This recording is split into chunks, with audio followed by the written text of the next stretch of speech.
Life coach, I am counsellor और यहाँ हम आपसे बात करेंगे स्ट्रेस मैनेजमेंट। स्ट्रेस बहुत अच्छी चीज़ होती है, आजकल सब इसी पर बात करें। आपके कॉलेज और में अच्छा खासा फाउंडेशन भी क्रिएट किया कोर्ट के लिए, है ना? ये आदित्य बिरला ग्रुप का एक बहुत अच्छा इनिशिएटिव है जो काफ़ी इंस्टीट्यूशंस वाले इसको अडॉप्ट कर रहे हैं और इसमें काफ़ी अच्छे पॉजिटिव चेंजेस दिख रहे हैं स्टूडेंट्स के पर्सपेक्टिव से। तो हम स्टार्ट करते हैं यहाँ पे।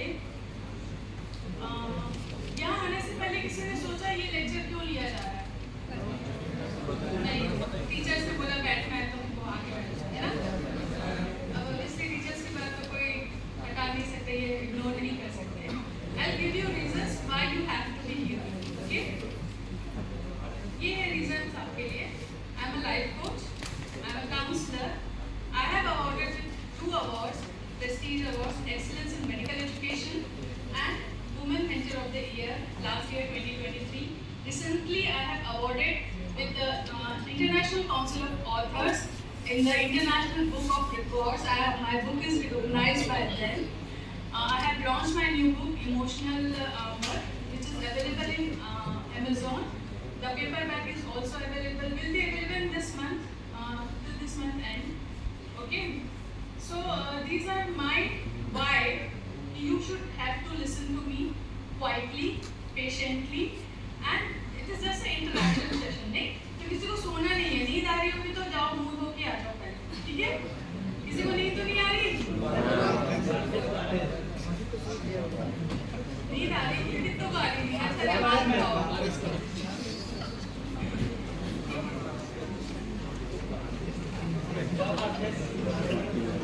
चलिए हम स्टार्ट करते हैं आज की रियलिटी से, जो हर कोई बहुत अच्छे से जानता होगा। ये रियलिटी हमारे भाई साहब टाइलर डैलन ने बहुत ब्यूटीफुली तरीके से कोर्ट में प्रेजेंट की है। We work job we hate, to buy things we don't need, to impress people we don't love. हम ऐसा जॉब करते हैं, आजकल हर किसी को जॉब करना है या जो भी अपने करियर में अचीव करने के लिए सबसे बड़ा टारगेट पेरेंट्स देते हैं कि अच्छी जॉब होनी चाहिए। अगर आप बिजनेस वाले के बारे में भी सोचो तो भी बोलते हैं कि एक एक्सपीरियंस जॉब का ले लो फिर बिजनेस करना।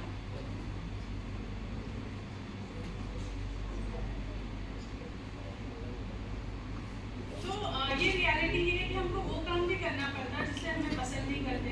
खरीदते हम उनसे वो चीज़ें हैं, ब्रांडेड कपड़े, आईफोन, दूसरों को इम्प्रेस करने के लिए, जिनसे हम प्यार भी नहीं करते, जिनको हम समझते नहीं। सो ये सारी चीज़ें ही क्रिएट करती है हमारी लाइफ में day to day stress. Okay, so I am very glad you are here and you are giving me your precious time to listen what is stress, what is the sign and symptoms and what are the coping mechanism we have right now. So what are the objectives we are going to discuss here? This first, raising awareness. Obviously stress सुना सबने है, but actual होता क्या है उसके बारे में बहुत limited information available है। Even though लोग Google भी करते हैं तो Google में भी वही pages open होते हैं जो आपके interest पे होते हैं। तो आपको सही लिंक या सही वेबसाइट पे लैंड करने के लिए ऑलमोस्ट 5-6 बार सर्च करना पड़ता है, ठीक है? तो यहाँ आपको प्रॉपर अवेयरनेस दी जाएगी कि what is stress and what is not stress. Stress लेना ठीक होता है, नहीं होता है, स्ट्रेस कितना ज़रूरी है हमारी लाइफ के लिए कि ज़रूरी नहीं है, ये सारी चीज़ें इंक्लूडिंग आपके अवेयरनेस प्रोग्राम में आती है। नेक्स्ट आता है आपका कोपिंग स्ट्रेटजी। आपको बीमारी स्ट्रेस, सपोज अगर मैं मेडिकल प्रोफेशन से हूँ तो मैं स्ट्रेस को अगर एक बीमारी की तरह ट्रीट करूँ तो उसका कोपिंग मैकेनिज्म भी होगा, उसका ट्रीटमेंट भी अवेलेबल होगा, जो कि ऑब्वियसली अवेलेबल है। नेक्स्ट हमारा आता है जो स्टिग्मास हमारे सोसाइटी में हमारे पेरेंट्स ने, हमारे रिलेटिव्स ने हमारे आसपास क्रिएट करके रखे हैं, उनसे हम कैसे डील कर सकते हैं। ओके, सो इसके पहले अपन एक छोटा सा ऑडिट करते हैं कि आप में से कितने लोग अपने आप को हेल्दी समझते हैं। यहाँ पे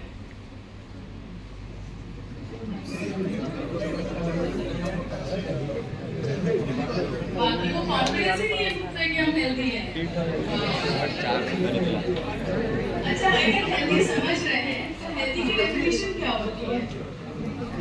एक हेल्दी ह्यूमन बीइंग को आप कैसे बोलोगे कि आई एम हेल्दी पर्सन? जिसने भी हैंड रेज किया उसको ये खड़े होकर बताओ, आप अपने आप को हेल्दी क्यों बोल रहे हो?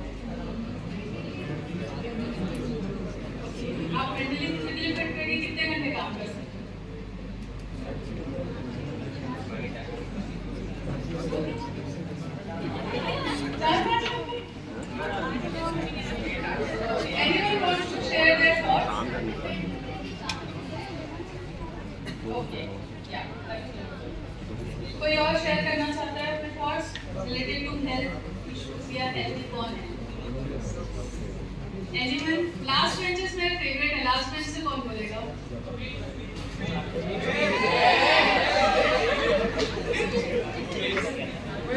कोई भी लास्ट बेंच से उठ जाए, प्लीज आंसर करे मेरे क्वेश्चन को।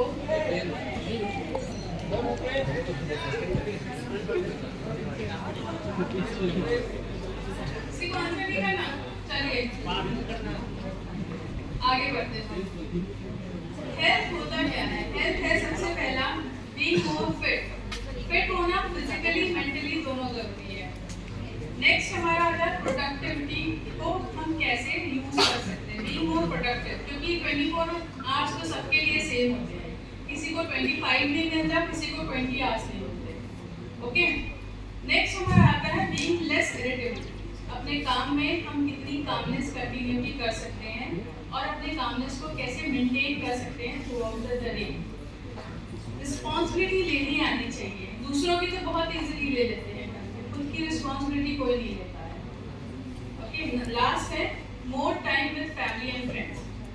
ये 6 कैटेगरीज जिसने भी कंप्लीट की, that is the healthy person. इसमें आपका सोशल फिटनेस भी आ गया, इसमें आपका मेंटल फिटनेस भी आ गया, फिजिकल फिटनेस भी आ गया, आपकी प्रोडक्टिविटी भी इंक्लूड हो गई और सेल्फ लव भी इंक्लूड हो गया। So understood? यस और no? Yes, ma'am. Thank you. So we are proceeding here. What is the mental health? Because अब हम स्ट्रेस की बात कर रहे हैं, तो obviously you should know about what is the mental health.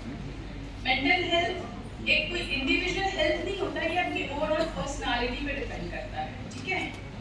हम इसको ऐसे भी बोल सकते हैं कि mental health refers to our psychological, social wellbeing and most important emotional wellbeing. आजकल IQ से EQ पे ज़्यादा ध्यान दिया जाता है। IQ अंडरस्टूड, इंटेलिजेंस कोफिशिएंट, और EQ इमोशनल कोफिशिएंट। तो आजकल EQ ज़्यादा वैल्यू करते हैं IQ से। IQ से ज़्यादा वैल्यू क्यों? क्योंकि अगर आपका EQ बैलेंस नहीं रहेगा तो आप IQ पे ध्यान नहीं दे पाओगे। जिनका IQ हायर लेवल पे होता है वो डेफिनेटली EQ मैनेज करना सीख जाते हैं। ओके, अब मेंटल हेल्थ को कौन कौन सी चीज़ें इफेक्ट करती हैं? सबसे पहला हमारा आता है जेनेटिक फैक्टर। जेनेटिक फैक्टर इसलिए क्योंकि बहुत सारे मेंटल डिसऑर्डर्स जेनेटिकली भी पास थ्रू होते हैं generation to generation, but it is not necessary कि हर किसी का ट्रांजेक्शन जेनेटिक होगा। इसका सिंपल सा एग्जांपल अगर दें तो epilepsy is a genetically transferred disease, but anxiety and depression is not. Okay, तो एपिलेप्सी जेनेटिकली आपका ट्रांसफर हो सकता है after one generation to another generation, but anxiety, stress, depression ये आपका खुद का क्रिएट किया होगा, ये जीन्स में नहीं होते हैं। तो इसका सलूशन ऑब्वियसली आपको खुद को खोजना पड़ता है। ओके, नेक्स्ट आता है हमारा एनवायरनमेंट। एनवायरनमेंट में जिस एनवायरनमेंट में हम रह रहे हैं, चाहे हमारा स्कूल हो, कॉलेज हो, घर हो, सोसाइटी हो, हमारा मोहल्ला हो, फैमिली हो, फ्रेंड्स हो, that all includes in our environment. और आप लोगों ने सुना होगा कि संगति का असर बहुत अच्छा होता है। अच्छी संगति में रहने के लिए बोला जाता है, बुरी संगति से बचने के लिए बोला जाता है। अगर आपकी हेल्थ ठीक है तो ऑब्वियसली उस चीज़ का स्ट्रेस कंटिन्यू 24/7 बना रहेगा कि मेरी तबीयत जल्दी ठीक हो जाए, फिर मैं अपने या तो काम पे फोकस कर पाऊंगा या अपनी पढ़ाई पे फोकस कर पाऊंगा। नेक्स्ट हमारा आता है रिलेशन। अब वो रिलेशन मम्मी पापा से भी हो सकता है, फैमिली फ्रेंड से भी हो सकता है, लव्ड वन से भी हो सकता है, बॉयफ्रेंड गर्लफ्रेंड का भी हो सकता है, किसी भी टाइप का रिलेशन, टीचर्स के साथ भी हो सकता है। अगर कहीं पे कोई इशू है, अगर टीचर ही गुस्सा है हमसे, तो ऑब्वियसली एक स्ट्रेस रहेगा कि हमको मार्क्स कैसे मिलेंगे। नेक्स्ट आता है हमारा टाइम मैनेजमेंट, कि हम अपना टाइम मैनेज करना नहीं सीख पाते। हमको पता है हमको इतनी सारी चीज़ें करनी है 24 आवर्स, बट उसको डिवाइड कैसे करें, किस काम को पहले करें, किस काम को बाद में करें। वो टाइम मैनेजमेंट नहीं होना ही सबसे बड़ा स्ट्रेस का रीज़न होता है। नेक्स्ट है हमारा करियर। अभी आप लोग सब अपने करियर के लिए यहाँ पे आए हैं, है ना, कि हमारा करियर अच्छा हो जाए, हमको करियर में कुछ अचीव करना है या करियर में आगे बढ़ना है, उससे रिलेटेड ही पढ़ाई करनी है ना। लास्ट और नेक्स्ट है हमारा मनी। मनी है तो मनी है और सब सुनेगा। तो money is a biggest factor for stress nowadays, क्योंकि हमारा सबका होना चाहिए सोशल स्टेटस मेंटेन करने के लिए वो पैसा जाता है। और ये दिखावे के लिए ज़्यादा जाता है कि हमको सामने वाले को दिखाना है कि हम आईफोन यूज़ कर रहे हैं, ब्रांडेड कपड़े पहन रहे हैं। तो ये एक मेंटालिटी आजकल के जेनजी में बहुत ज़्यादा है और ये जेनजी इसको फॉलो भी बहुत करता है सोशल मीडिया प्लेटफॉर्म पे, इन्फ्लुएंसर्स को देख के, लोगों को देख के। तो उसके लिए तो पैसा चाहिए ना, नहीं होता तो गुस्सा घर वालों पे नहीं लगता है कि हमको पैसे नहीं देते, पॉकेट मनी के लिए नहीं देते हो आप लोग। नेक्स्ट है हमारा past failure. Past life failure मतलब कभी आपने किसी चीज़ के लिए सपोज आप लोग यहाँ पे एंट्रेंस एग्जाम देकर आए हैं, किसी एग्जाम में फेल हुए हो या फिर कभी कोई असाइनमेंट आपका रिजेक्ट हुआ हो, तो वो एक हमेशा ना आपके माइंड में बैठ जाता है कि इसमें तो मैंने फेल हुआ था, तो क्या मैं कर सकता हूँ, मैं इतना कैपेबल हूँ। तो ये भी एक चीज़ होती है स्ट्रेस से रिलेटेड, जो आपको कंटिन्यू स्ट्रेस देता रहता है। अब आपको स्ट्रेस है तो उसके साइन और सिम्टम्स हम कैसे देखेंगे? हमारी लाइफ के 4 मेजर पिलर होते हैं। सबसे पहला होता है हमारा फिजिकल बॉडी स्ट्रक्चर, जिसको हम बोलेंगे। सेकेंड इमोशनल होता है। थर्ड होता है हमारा माइंड, जिसको मेंटल हेल्थ बोलते हैं। फोर्थ होता है हमारा बिहेवियर। फिजिकल सिम्टम कैसे शो करता है? तो विल स्टार्ट फ्रॉम हेड। बहुत कॉमन हेडेक कंस्टिट्यूटली बना रहेगा स्ट्रेस की वजह से।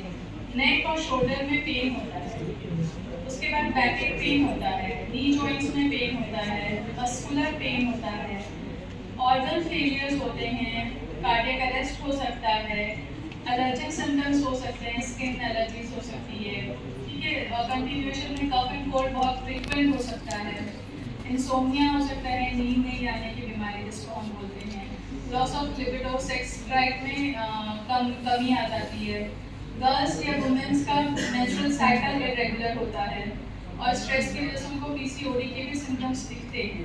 आजकल बहुत कॉमन है इनफर्टिलिटी, पीसीओएस और एंडोमेट्रियोसिस, जिसकी वजह से वुमेन हेल्थ बहुत ज़्यादा सफर कर रहा है। इसके साथ है ब्रेथ इश्यूज।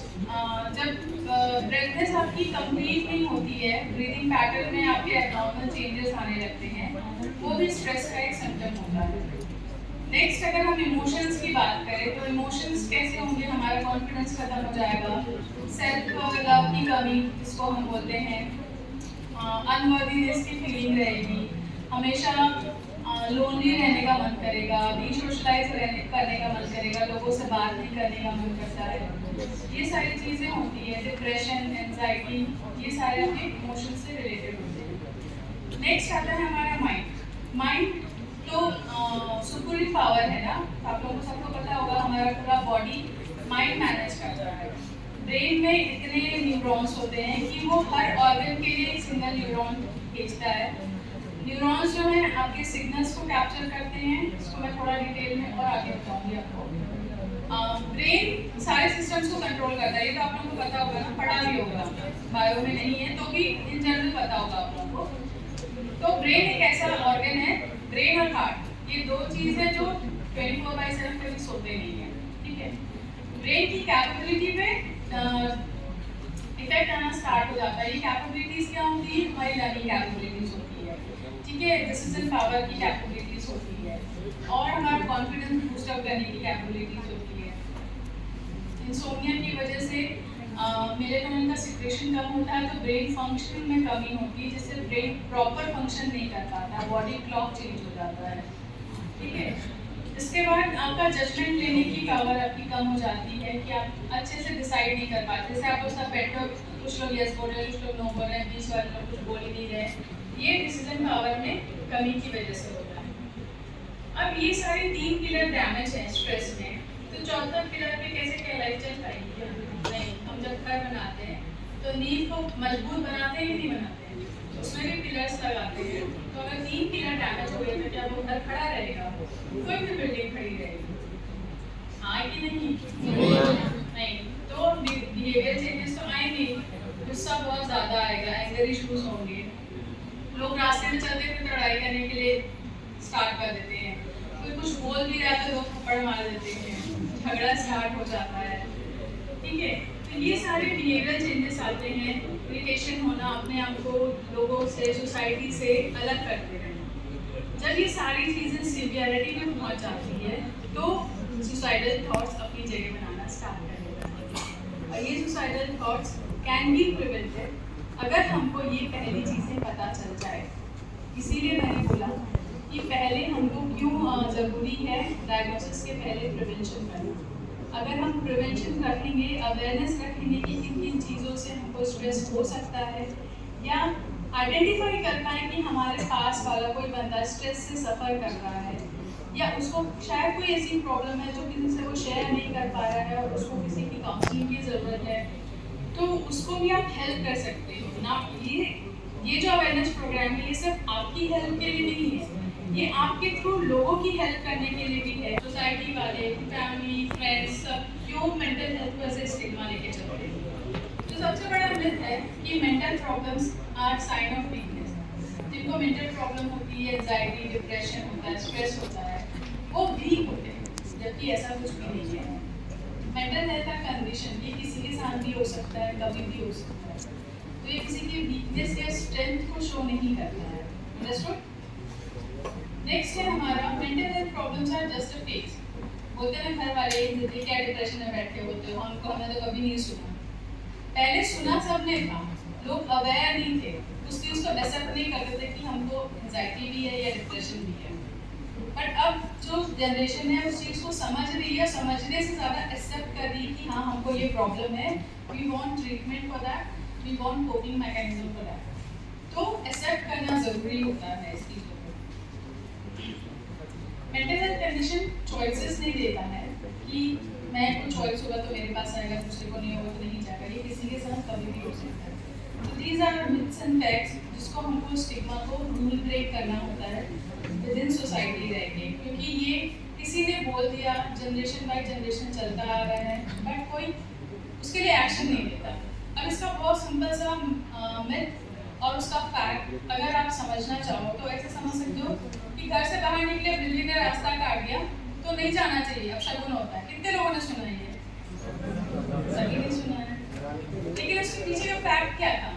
जब कोई एक बंदा निकला होगा, उसके साथ कोई इंसिडेंस या हादसा हो गया जिसकी वजह से उसने बोल दिया कि बिल्ली ने रास्ता काटा तो मेरा दिल खराब हो गया या मेरे साथ कुछ बुरा हो।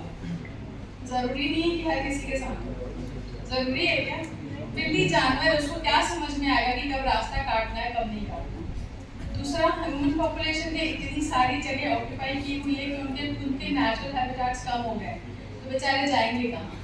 रास्ते में तो घूमेंगे ना। अब तो शेर चीते भी रास्ते में आ गए हैं, इतने पॉपुलेशन बढ़ चुकी है। तो ये जो मिथ है ये सदियों से ट्रांसफर होता जा रहा है जनरेशन बाय जनरेशन, बट उसका रिलेटेड फैक्ट किसी ने एनालाइज नहीं किया। ठीक है, तो इस फैक्ट को हमको समझना है सेम वे कि मेंटल हेल्थ में क्या मिथ्स हैं और क्या फैक्ट्स अवेलेबल हैं।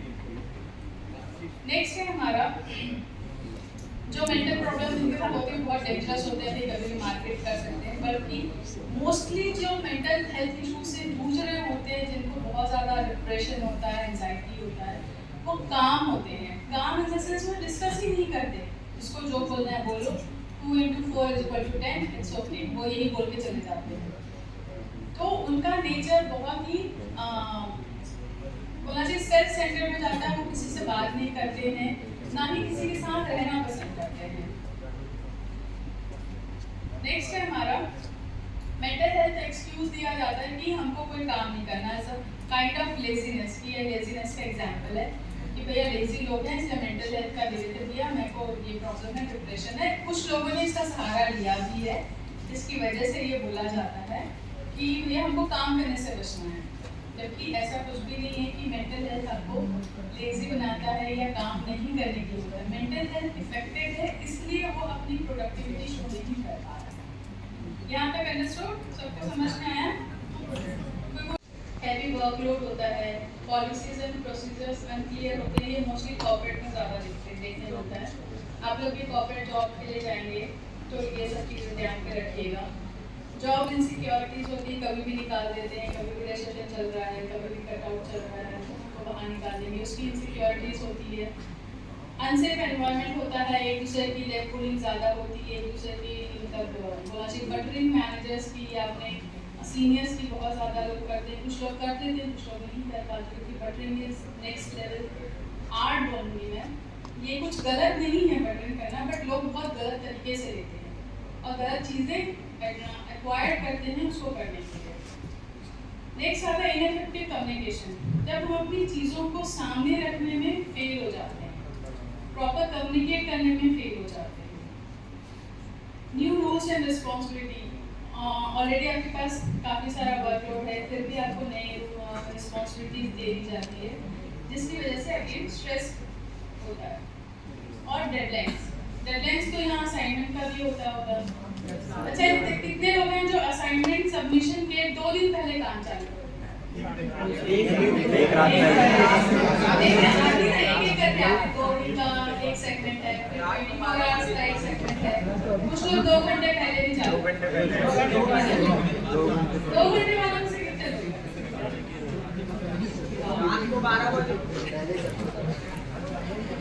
आपको लगा एवरीथिंग है, सुनिए 2 घंटे पहले चालू किया, सबमिट भी कर देते हैं, अप्रूव होता है कि नहीं होता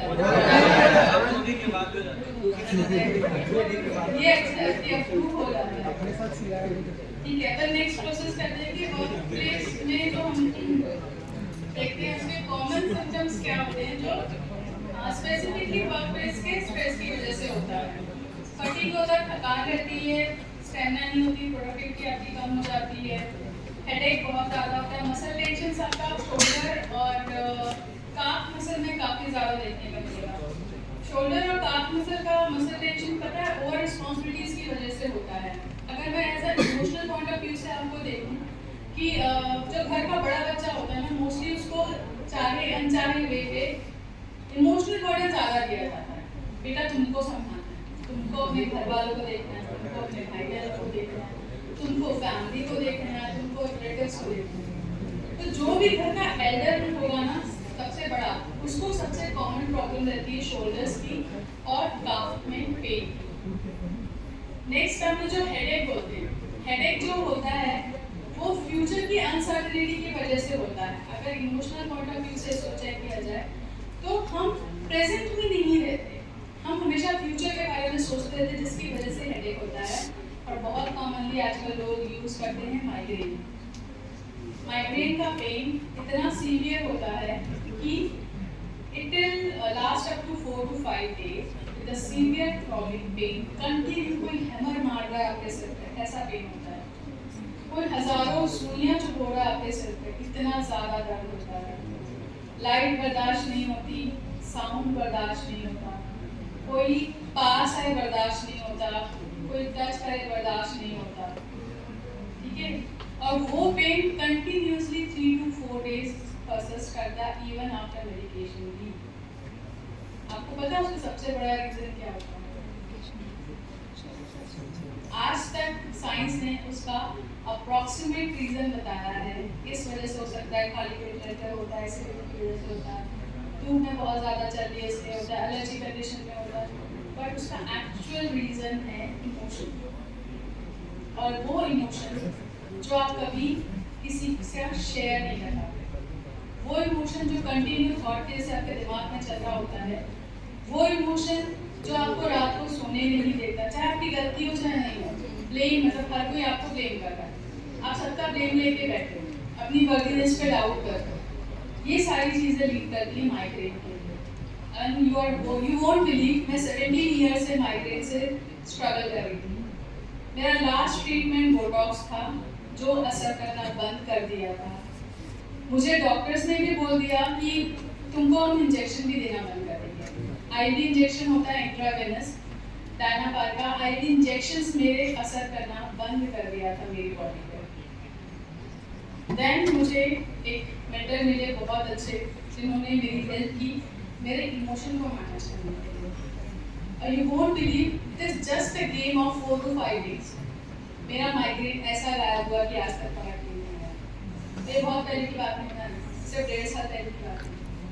1.5 years बिफोर मैं सिर्फ हॉस्पिटल जाती थी, काम करती थी, घर आती थी, आई डोंट नो क्या हो रहा है घर में। स्लीपिंग पिल्स की स्ट्रिप्स मेरे पास हमेशा अवेलेबल होती थी कि मैं कभी भी खा लूँ। एक रात वो थी जब मैं स्ट्रिप्स लेकर बैठी थी विद 30 टैबलेट्स, बोली आज मुझे नहीं जीना है, क्योंकि पेन इतना सीवियर था, मेरे टॉलरेंस से बाहर हो चुका था। वो पेन था उस टाइम पे, और उस दिन मुझे सच में महाकाल ने बचाया।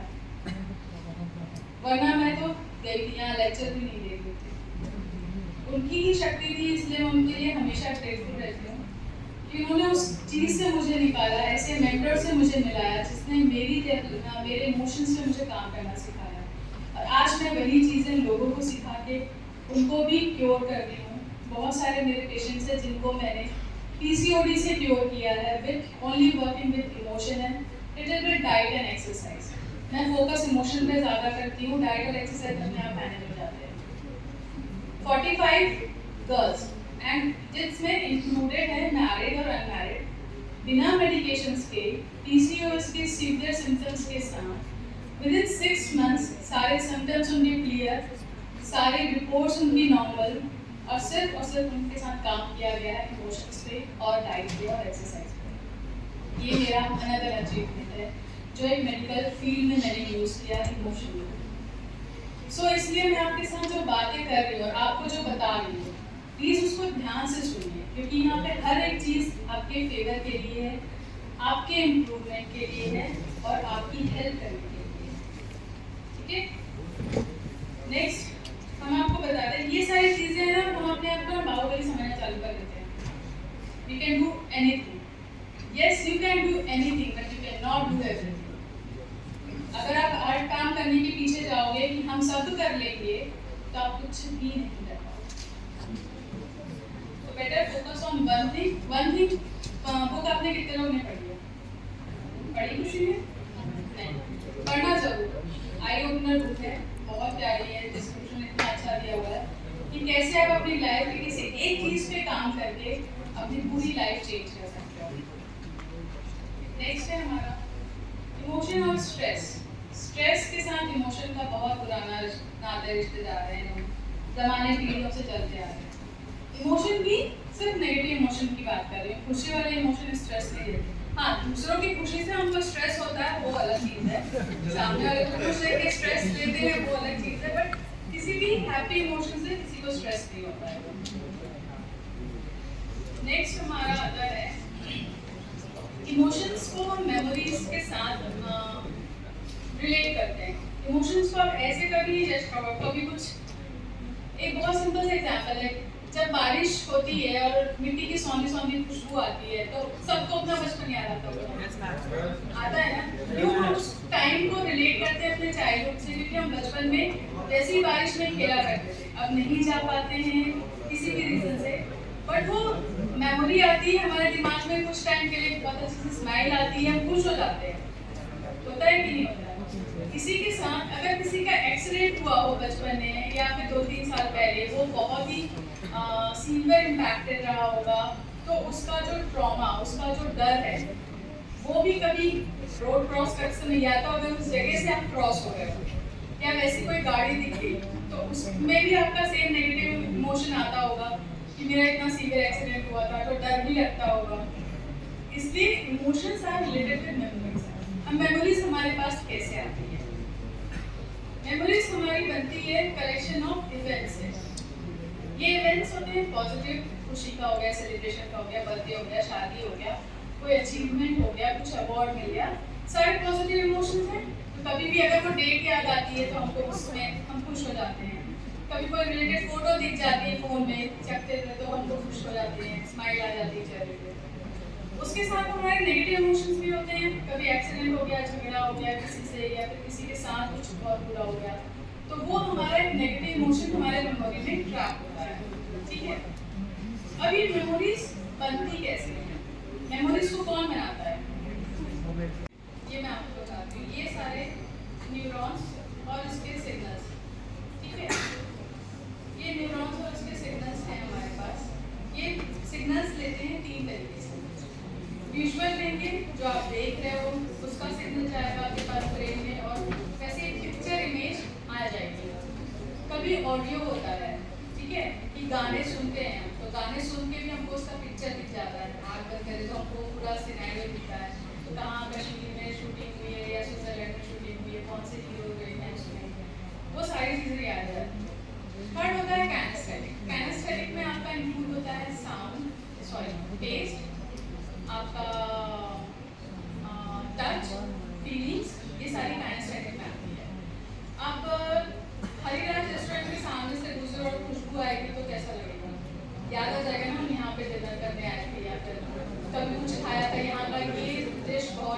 अच्छी है ना, ये कुजीन अच्छा है। तो ये कैनेस्थेटिक रिस्पॉन्स होता है बॉडी का। ये तीनों तरीके से हमारा ब्रेन चीज़ों को एक्सेप्ट करता है अपनी मेमोरीज बनाने के लिए। लेकिन दिमाग से बड़ा गेम कोई नहीं खेलता, ये एज इट इज चीज़ों को कभी नहीं देता। आप में से कितने सारे लोग हैं जो यहाँ जिनका घर है भिलाई में और रोज घर से कॉलेज आते हैं? ओके, घर से कॉलेज आते तक आपको कितनी सारी चीजें दिखती है, हर चीज याद रहती है? नहीं रहती ना। हार्डली 2 या 3 चीजें याद रहती होंगी जब हम घर से घर जा रहे होते हैं या घर से आ रहे होते हैं। क्यों? क्योंकि हमारा ब्रेन चीजों को देखता तो है। ये इवेंट 1 है। सपोज हम रास्ते से आ रहे हैं, किसी का एक्सीडेंट हो गया, एक इवेंट 1 बना, उस इवेंट 1 को उसने डिलीट किया, रिस्टोर किया, जनरलाइज किया और बनाया इवेंट 2 जो हमारे मेमोरीज में जाता है। ये मैं आपको इसमें दिखाती हूँ। कोई भी इवेंट देखा हमने कि अगर कोई रोड एक्सीडेंट हुआ तो हम इग्नोर करके आगे चले जाते हैं। हमको कई बार याद भी नहीं आता कि किसका एक्सीडेंट हुआ, कभी न्यूज़पेपर में आया कुछ, तब याद आता है हाँ इसका मैंने देखा था, तो वो डिलीट भी कर देता है कुछ इन्फॉर्मेशन, डिस्टॉर्ट करता है एज पर अपने हिसाब से। ब्रेन अपने हिसाब से चीज़ों को डिस्टॉर्ट भी कर देता है और जनरलाइज कर देता है। ये तीनों चीज़ मिलके हमारे इवेंट 2 बनाते हैं जो हमारी मेमोरी होती है।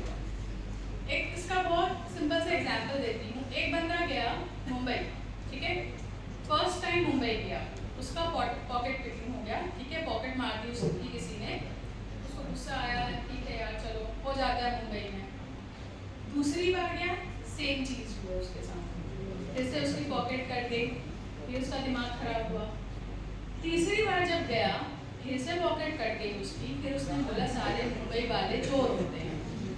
तो उसने क्या किया, उसने जनरलाइज कर दिया, उसने स्पेसिफिक प्लेस के लोगों को जनरलाइज कर दिया कि वो सब चोर हैं। ऐसा भी तो हो सकता है ना, सेम पॉकेट मार 3 बार उसकी पॉकेट काटा, क्वाइट पॉसिबल यार, क्योंकि कॉन्सिडेंस भी नहीं होते हैं, सब चीज़ तो लिखी होती है। अच्छा, कितने लोग बिलीव करते हैं कि कॉन्सिडेंस होते हैं और कितने लोग बिलीव नहीं करते कि कॉन्सिडेंस होते हैं? बिलीव करने वाले हाथ उठाएंगे प्लीज, और जो बिलीव नहीं करते कॉन्सिडेंसेस होते हैं, ये फिर आधे लोग बीच में रह गए यार।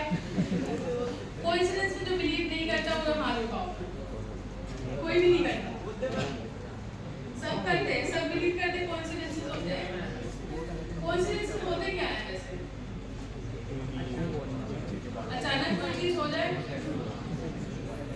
हम कॉन्सिडेंस को हमेशा रिलेट करते हैं अच्छी चीजों से।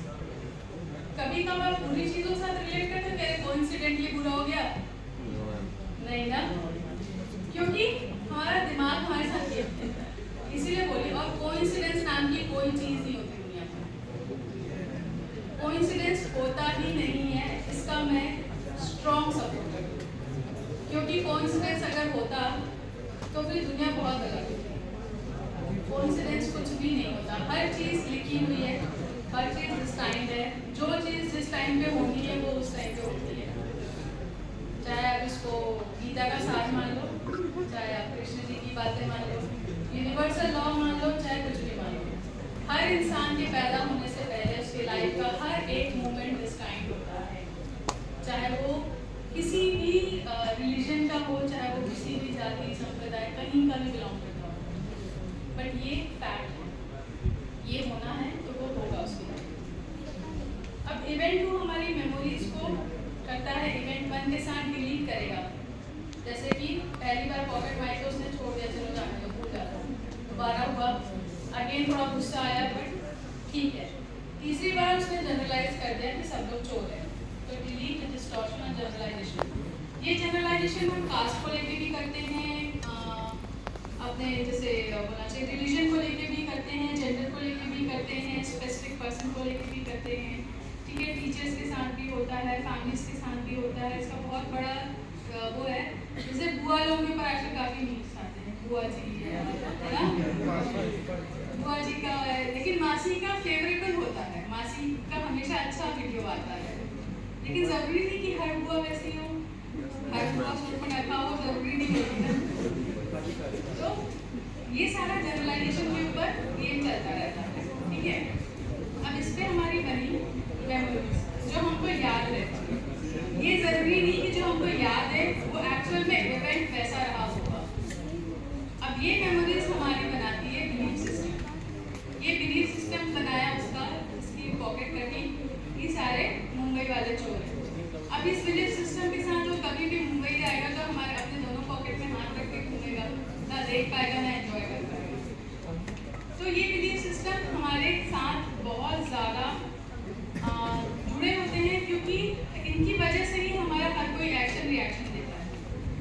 हम रिएक्शन इनकी वजह से देते हैं। हमारा बिलीफ सिस्टम जैसा रहेगा हम उसके हिसाब से रिएक्ट करेंगे या रिस्पॉन्ड करेंगे। Again reaction and respond are two different things. नाम एक जैसे हैं बट बहुत अलग है। रिएक्शन, हर एक्शन का रिएक्शन होता है, ये आप लोगों ने सुना है as a Newton's law. Respond करना इट्स योर कैपेबिलिटी कि आप किसी चीज़ को कैसे रिएक्ट कर रहे हैं, उसको समझना, उसके हिसाब से सोचना, उसका परसेप्शन बनाना, देन एनालाइज करके बताना कि क्या ये सही है या नहीं। That is respond. रिएक्शन, सामने ने धक्का मारा, हमने पलट के दोबारा धक्का दे दिया, दैट इज रिएक्शन। तो रिएक्शन नहीं देना, रिस्पॉन्ड करना, ये सीखने में लोगों की पूरी जिंदगी निकल जाती है, क्योंकि एज अ ह्यूमन बीइंग हम रिएक्शन देने के लिए पैदा होते हैं। और हम अगर उस चीज़ को चेंज करना चाहें कि हमको रिएक्शन नहीं देना है, रिस्पॉन्ड करना है, तो इट विल टेक टाइम ना, लगेगा भी नहीं टाइम उसमें। तो ये बिलीफ सिस्टम अगेन हमको ले जाता है स्ट्रेस की तरफ।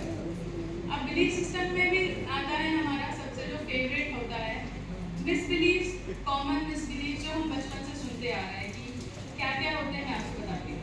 सबसे कॉमन है कि डायबिटीज़ क्योरेबल नहीं है, जबकि diabetes as per Ayurveda curable होती है, बहुत सारे लोगों की क्योर भी होती है। ठीक है, आजकल लाइफस्टाइल मैनेजमेंट है, डाइट है, एक्सरसाइज है, उससे भी डायबिटीज़ को रिवर्स किया गया है। सेकेंड है rich people only get the respect. और जैसे सबको ये लगता है कि इसके पास पैसे हैं इसलिए लोग उसकी रिस्पेक्ट कर रहे हैं। अंबानी की रिस्पेक्ट क्यों करते हैं आजकल? Obviously he is a billionaire, इसलिए उसकी रिस्पेक्ट होती है। इवन तो पीएम भी उसको रिस्पेक्ट करता है, भैया पैसे वाला है। तो ये मिसबिलीफ का हिस्सा है, बट क्या वो ऐसे ही पैसे कमा लिया? क्या उसने उसके लिए मेहनत नहीं की? ऑब्वियसली उसने उसका काम भी किया, इसलिए उस मुकाम पे है कि लोग उसकी रिस्पेक्ट करते हैं। ज़्यादा पैसा किसी के लिए अच्छा नहीं होता। तो अंबानी बोलेगा कि तो अंबानी और टाटा के पास तो पैसा होना नहीं चाहिए, है ना? तो ज़्यादा पैसा अच्छा नहीं होता। नेक्स्ट है हमारा आई कांट डू एनीथिंग। ये सबसे बड़ा वर्स्ट एफर्मेशन है जो हम ऑलरेडी सुनते आते हैं बचपन से, या हम खुद अपने आप को बोलते आते हैं कि मैं कुछ नहीं कर सकता, मैं कैपेबल नहीं हूँ, मुझसे नहीं होता है। ये सबसे वर्स्ट चीज़ है जो हम अपने आप को बोलते हैं हमेशा। Everybody is using me for benefit. हर कोई मेरा फ़ायदा उठा के चला जाता है, तो ये फ़ायदा उठाने देते हो उसने उठाता है। सामने वाले को भी समझ में आता है कि ये फ़ायदा उठाने लायक है। नहीं रहोगे तो कैसे कोई उठाएगा? इधर वो आपसे काम करवा के फ़ायदा उठा सकता है, इमोशनल सपोर्ट लेके फ़ायदा उठा सकता है, आपसे लड़ाई झगड़े करवा के फ़ायदा उठा सकता है। होते ना कुछ ना कुछ कहा जाए, भाई चलो यहाँ लड़ाई हो, चलना है अपने को, 8-10 लड़के तैयार, भले उनकी जान पहचान की हो चाहे ना हो, उनका कुछ रिलेशन हो ना हो, उस मार झगड़े में उनका इन्वॉल्वमेंट हो नहीं हो, हाँ बस दोस्त ने बोल दिया अपने को चलना है, तो ये भी फ़ायदा हो ना भैया। Self love is selfishness. अपने आप से प्यार करना सेल्फिशनेस नहीं होता है, ये भी एक सबसे बड़ा मिसबिलीफ है। अनवांटेड फियर, मैं फेल हो गया तो, मैं कुछ कर नहीं पाया तो, मैं कैसे पढ़ाई करूँगा, एग्जाम पास आ रही है, इतना सारा सिलेबस है, जबरदस्ती कर है ना। हाँ, और ये जो egoistic misbelief, I am the best, I don't want to learn anything, मुझे सब कुछ आता है, सामने वाला मुझे कुछ नहीं सिखा सकता, तो ऑब्वियसली कुछ नहीं सिखा सकता, क्योंकि जब सीखना चाहता है तो इंसान को झुकना पड़ता है, और ईगो में लोग झुकते नहीं हैं। I know everything, you can not teach me the same thing. What if I fail? अगर व्हाट इफ आई फेल होता तो ना न्यूटन होता, ना आइंस्टाइन होता, ना हमको अच्छी चीज़ें मिलती, ना मोबाइल फ़ोन होता, ना टीवी होता। अगर वो भी सोचते कि थॉमस एडिसन सोचता कि व्हाट इफ आई फेल तो मैं करता ही नहीं एक्सपेरिमेंट, तो क्या लाइट मिलती है हमको, इलेक्ट्रिसिटी नहीं मिलती हमको, कुछ भी नहीं मिलता। तो फेलियर के डर से हम 50% से ज़्यादा चीज़ें छोड़ देते हैं, करना नहीं स्टार्ट करते हैं। ये हमारा बिलीफ सिस्टम पे आता है। अब ये बिलीफ सिस्टम हमारा बनाता है माइंडसेट। माइंडसेट क्या करता है? माइंडसेट हमको ग्रो करने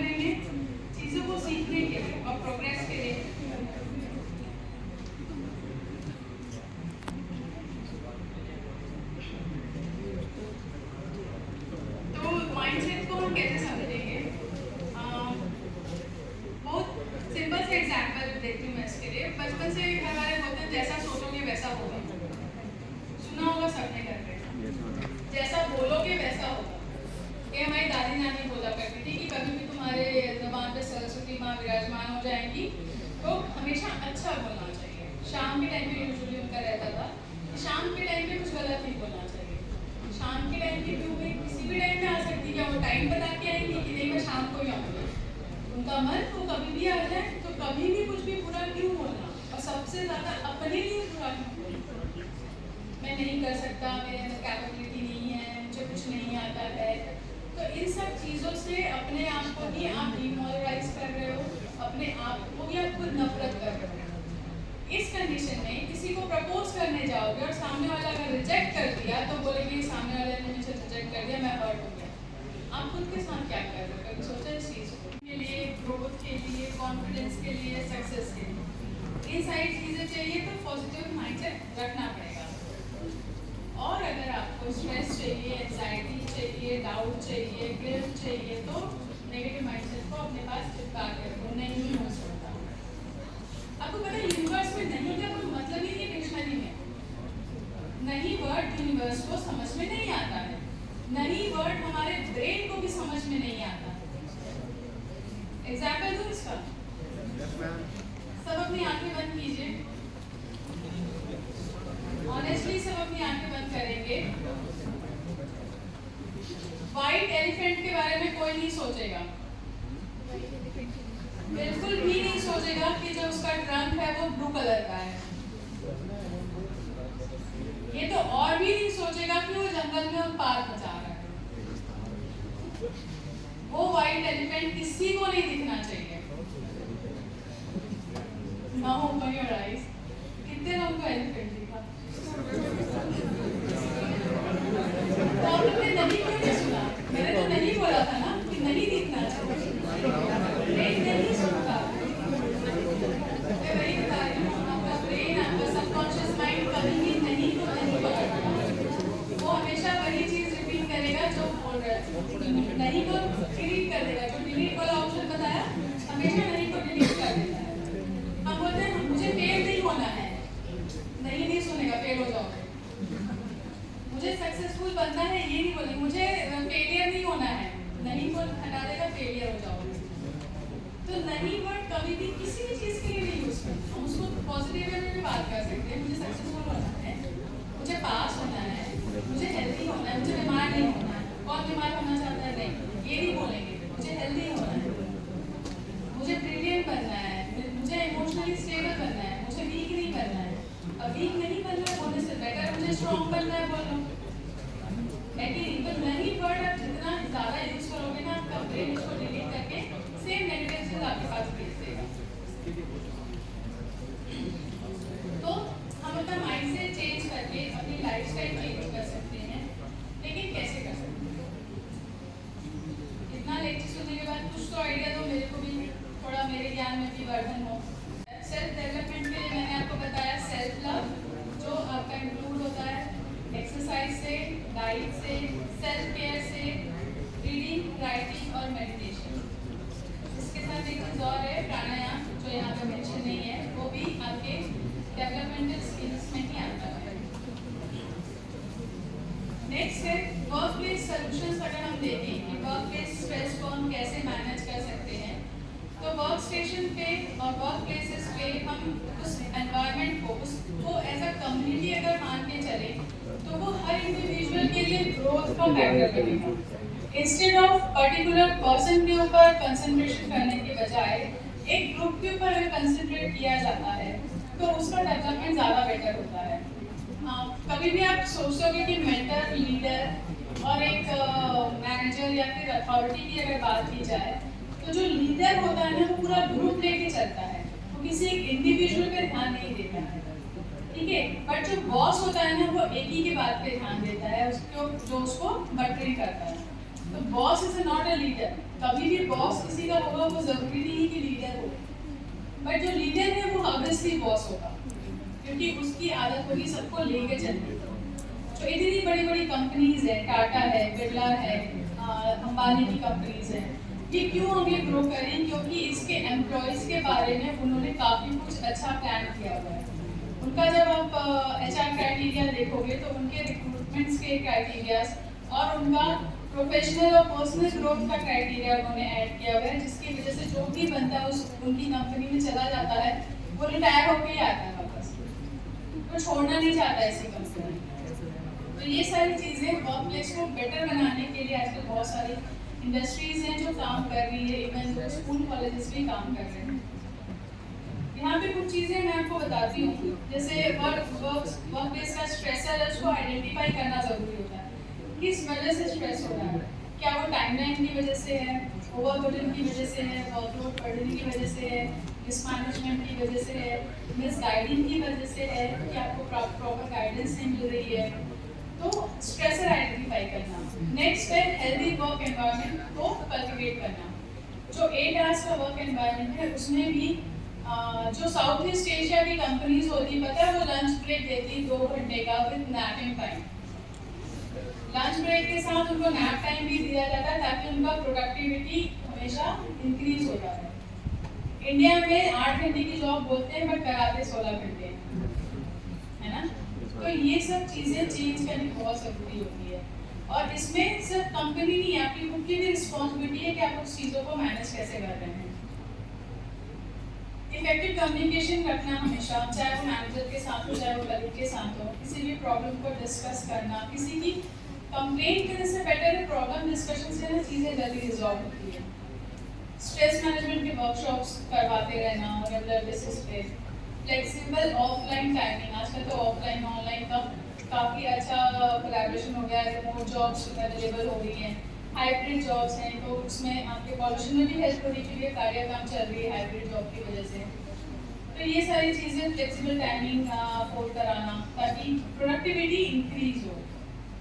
क्लियर एक्सपेक्टेशन, अपनी एक्सपेक्टेशन खुद से और कंपनी को एम्प्लॉय से एक्सपेक्टेशन हमेशा क्लियर रखनी चाहिए। सपोर्ट सिस्टम देना, कोई प्रॉब्लम हो रहा है तो आजकल अलग अलग टाइप के सपोर्ट सिस्टम अवेलेबल है हर किसी इंडस्ट्री में, चाहे वो आपका काउंसलिंग हो गया, चाहे आपका सेक्सुअल अब्यूज़ के लिए कोई कमेटी हो गई है, बहुत सारी ऐसी है जो आपको हेल्प करती है कि विद इन कमेटी चीज़ें रिजॉल्व हो जाए, ताकि आपको बाहर जाके हेल्प ना लेनी पड़े। विद इन इंडस्ट्री या विद इन ऑफिस कुछ लोग होते हैं उस कमेटी के मेंबर, आपकी प्रॉब्लम डिस्कस करते हैं, अगर वो नहीं कर पाते तो किसी दूसरे स्पेशलिस्ट को रिफर करते हैं। ब्रेक्स देते रहना, जैसे मैंने आपको बताया कि लंच ब्रेक, टी ब्रेक वैसा अवेलेबल कराना। लीडरशिप सपोर्ट करना, ये तो बॉस के ऊपर ही डिपेंड करता है, जो लीडर है उस कंपनी का उसके ऊपर डिपेंड करता है। ठीक है, कन्फ्लिक्ट जो भी है हमेशा ऐसा नहीं कि ऑफिस में और कन्फ्लिक्ट ना हो, हमेशा होता है, बट उस कन्फ्लिक्ट के रिजोल्यूशन पे काम करना चाहिए, ना कि उसको बढ़ाने के ऊपर। रेगुलर चेक-इन्स कंडक्ट करते रहना चाहिए। हेल्थ चेक-इन्स होते हैं, स्ट्रेस चेक-इन्स होते हैं, इमोशनल चेक-इन्स होते हैं, इनको रेगुलर टर्म पे ऑडिट करते रहना चाहिए, एम्प्लॉयज़ के साथ भी एम्प्लॉयर्स के साथ भी, और कंटिन्यू सपोर्ट एनवायरनमेंट देना चाहिए। हम हर किसी के सपोर्ट से ही आगे बढ़ते हैं, अकेला बंदा कभी कोई आगे नहीं बढ़ सकता, क्योंकि human is a social animal, और सोशल सोसाइटी में रह के ही एक दूसरे के सपोर्ट के साथ ही हर कोई काम किया जा सकता है। तो चाहे ये वर्क प्लेस की बात हो, चाहे वो घर की बात हो, कॉलेज की बात हो, स्कूल की बात हो, सपोर्ट इज अ मस्ट। सबको सपोर्ट करना चाहिए और बिना किसी लालच के सपोर्ट करना चाहिए। मैंने इसकी हेल्प की, वो मेरी हेल्प करेगा, ये नहीं होना चाहिए। नेकी का दरिया में डाल सुना होगा सबने, तो हमेशा हेल्प करने के लिए रेडी। हाँ, इतना भी नहीं रेडी होना चाहिए कि हर कोई आपका सिर्फ फायदा उठा के जा रहा है। हेल्प वहाँ तक करो जहाँ तक आप कर सकते। Okay, so it is not stress to kill us. उससे जो नहीं निकल पाने की जो हमारी इनकैपेबिलिटी होती है उसकी वजह से या उसके रिएक्शन की वजह से हम अपनी टाइम को किल करते हैं, हम अपनी कैपेबिलिटी को किल करते हैं, हम अपने स्किल्स को किल करते हैं। किल करना is not suicide, it is बहुत सारे मीनिंग्स हैं, हम अपने लिए ही बहुत सारी चीज़ें हम करना चालू कर देते हैं। अदर सॉल्यूशंस में आपके साथ रहता है सोशल सपोर्ट रहेगा, आपके फैमिली से आप बात कर सकते हो अगर आपको बहुत ज़्यादा स्ट्रेस, एंजाइटी या डिप्रेशन की ऐसी कोई चीज़ें हो रही है तो फ्रेंड्स से बात कर सकते हैं, लाइफ कोचेस या काउंसलर से आप बात कर सकते हैं, और थेरेपिस्ट से भी सॉल्यूशंस ले सकते हैं, ताकि आपके किसी भी नीड का, किसी भी प्रॉब्लम का आपको सॉल्यूशन अच्छे तरीके से मिल सके। अब यहाँ पे लाइफ कोच की रिस्पॉन्सिबिलिटी क्या होती है? आपको आपकी आपकी किसी भी प्रॉब्लम को बिना बिना जजमेंट के सुना जाता है वहाँ पे। आपको एजुकेट किया जा सकता है कि कई बार होता है ना कि हमको जो प्रॉब्लम बहुत बड़ी लगती है शायद वो प्रॉब्लम ना हो। Just to change your perception की परसेप्शन चेंज करके देखने के बाद समझ में आता है कि चीज़ें इतनी बुरी नहीं है जितनी हम सोच रहे हैं। ठीक है, सपोर्ट आपको दिया जाता है उस पर कंप्लीट, और आपके साथ हमेशा काइंड हार्टेडली बात की जाती है, काइंडनेस के साथ बात की जाती है।